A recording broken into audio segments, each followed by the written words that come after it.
Sindi lang, huwag magtago.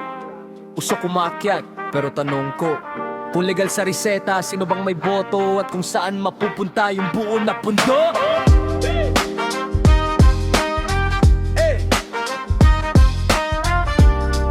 O di lahat ko, no? Yeah.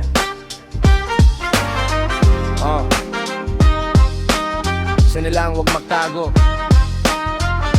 Usok umakyat, pero napakpong. Hindi to kanta lang, to ay tanong.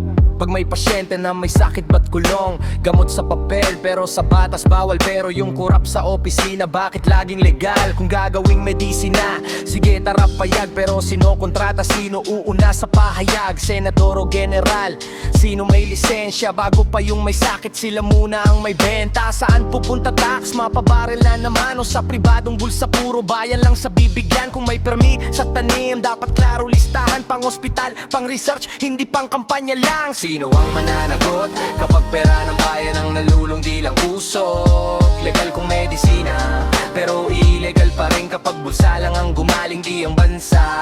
Sino ang mananagot kung batas para sa tao pero tao yung sunog? Usok ng ustisya sa hangin kung kurap pa rin sa dulo, sino sisingilin?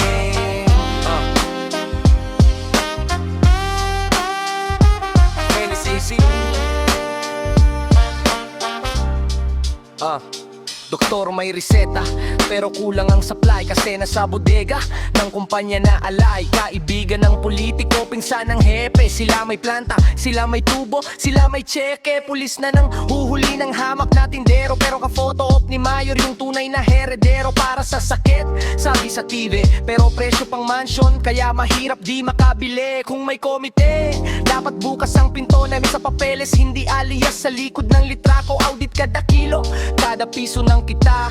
Transparency, hindi lang hashtag sa Twitter. Sino ang mananagot kapag pera ng bayan ang nalulong di lang usok? Legal kung medisina, pero illegal pa rin kapag bulsa lang ang gumaling di ang bansa.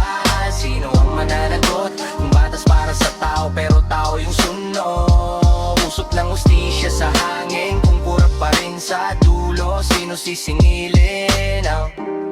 O sa medisina, o sa galing, pero wag sa sistema na sanay magnakaw ng healing. Legal sa papel, pero sa puso ba malinis?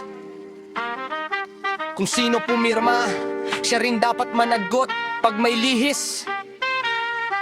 Sino ang mananagot kapag pera ng bayan ang nalulong di lang usok? Legal kung medisina, pero illegal pa rin kapag bulsa lang ang gumaling di ang bansa. Sino ang mananagot kung batas para sa tao pero tao yung sunog? Usok ng hustisya sa hangin kung kurap pa rin sa dulo, sino sisingilin?